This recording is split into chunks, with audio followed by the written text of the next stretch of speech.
এই ভিডিওটা আপনার মন ছুঁয়ে যাবেই। যেখানে একজন ছাত্র পূর্ণিয়া শহরে তার এক্সাম ছিল, অনেকক্ষণ ধরে দাঁড়িয়েছিল রাস্তায়, কিন্তু কোনো বাস পাচ্ছিল না। তখন বাধ্য হয়ে একজন পুলিশ কর্মীর কাছে গিয়ে বলেন যে স্যার, আমার পূর্ণিয়া শহরে এক্সাম রয়েছে, আমাকে দয়া করে একটা গাড়ির ব্যবস্থা করে দিন। পুলিশ কর্মীটা কিছু না ভেবেই প্রত্যেকটা গাড়ির ড্রাইভারের কাছে গিয়ে বলেন যে আপনি কি পূর্ণিয়া যাবেন, আপনি কি পূর্ণিয়া যাবেন।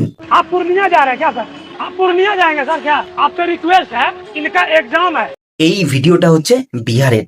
দেখুন, পুলিশ কর্মীটা খুব সহজেই তাকে বলতে পারতো, দেখো ভাই, আমি এখন ডিউটিতে আছি, এখন আমার অনেক কাজ, তুমি নিজেই কোনো ব্যবস্থা করে নাও, আমাকে ডিস্টার্ব করো না। কিন্তু সেটা না করে তিনি নিজে দায়িত্ব নিয়ে তাকে একটা গাড়ির ব্যবস্থা করে দেয়, আর ছেলেটা সঠিক সময়ে এক্সাম সেন্টারে পৌঁছে যায়।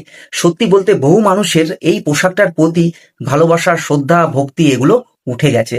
শেষে একটা কথাই বলবো, একজনকে দেখে সবাইকে বিচার করবেন না, কারণ এই পৃথিবীটা ভালো খারাপ মানুষ মিলেমিশেই আছে। এই পুলিশ কর্মীটা যে কাজ করলো, সত্যি সেলুট জানানোর মতন কাজ।